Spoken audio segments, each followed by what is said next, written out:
দেশ সংস্কারের ধারায় নাটোর শহরকে সাজাতে ব্যস্ত শিক্ষার্থীরা। দেয়ালে দেয়ালে নতুন করে আঁকা হচ্ছে গ্রাফিতি। ফুটে উঠছে আন্দোলনকারী শিক্ষার্থীদের মনে স্থান পাওয়া যমুনা টেলিভিশনের প্রতি ভালোবাসা। শৃঙ্খলা আর পরিচ্ছন্নতাও আছে উদ্যোগ। নতুন বাংলাদেশ বিনির্মাণের স্বপ্ন সবার চোখে। স্যান্ডেলিনা সো, রূপচর্চায় আভিজাত্য। বনলতা সেনের শহর নাটোরকে ঢেলে সাজাতে ব্যস্ত তরুণ প্রজন্ম।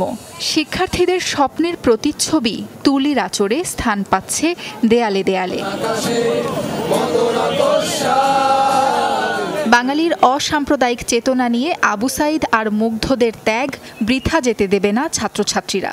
নতুন এই স্বাধীনতাকে রক্ষায় সবাই ঐক্যবদ্ধ হয়ে কাজ করার প্রত্যয়। এখানে কোনো না কোনো কাজের মাধ্যমে আমাদের নাটোরকে সুন্দর করার চেষ্টা করতেছে। কেউ এখানে রাস্তাঘাট পরিষ্কার, কেউ গ্রাফিতি, আবার কেউ ট্রাফিকের দায়িত্ব পালন করতেছে। দেশটা এখন আমাদের মনে হয় আমরা সফলভাবে দেশকে এবং আমাদের জেলাকে জাতির সামনে তুলে ধরতে পারবো। বিজয়টা অর্জন করেছি এবং যেই ইতিহাসটা গড়েছি এবং আমাদের মনের ভিতর যেই ভাবটা প্রকাশ হচ্ছে সেটাই কিন্তু আমরা এই দেয়ালে আমরা প্রতিফলিত করতেছি। গ্রাফিতিতে উঠে এসেছে প্রতিবাদ, প্রতিরোধ, আশা আর সুন্দর বাংলাদেশ বিনির্মাণের স্বপ্ন, সাথে টিম যমুনার প্রতি অকৃত্রিম ভালোবাসা।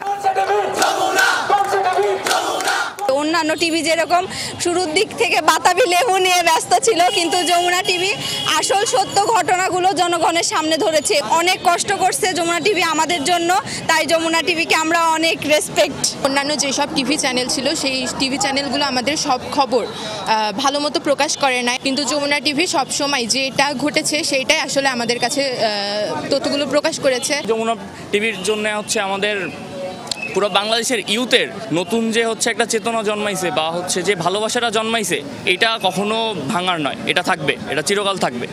বৈষম্যহীন বাংলাদেশ গড়তে শিক্ষার্থীদের পাশাপাশি সাধারণ মানুষও ঐক্যবদ্ধ হয়ে কাজ করবে, প্রত্যাশা জেলার বৈষম্য বিরোধী ছাত্র আন্দোলনের সমন্বয়কের। শুধুমাত্র নাটোর স্কুলে বা কলেজের শিক্ষার্থীরা নাই, নাটোরে যাদের বসবাস, নাটোরে যাদের নারী পুতা, এই নাটোরকে যারা আরও সুন্দরভাবে দেখতে চায় তারা এখানে সবাই চলে আসছে। এই স্বাধীনতা, এখন আমরা যে স্বাধীনতাটা পেয়েছি এই স্বাধীনতাটা উপভোগ করতে এবং স্বাধীনতা নাটোরকে আরও সংস্কারমূলক কাজে আগায় নিয়ে যেতে। জেলার ট্রাফিক নিয়ন্ত্রণেরও হাল ধরেছে শিক্ষার্থীরা। শৃঙ্খলা রাখতে সড়কের মোড়ে মোড়ে তদারকি, বাজারে অনিয়ম নিয়ন্ত্রণ আর নগর পরিচ্ছন্ন রাখতেও কাজ চলছে অবিরাম। সাবরিনা লিজা, যমুনা নিউজ।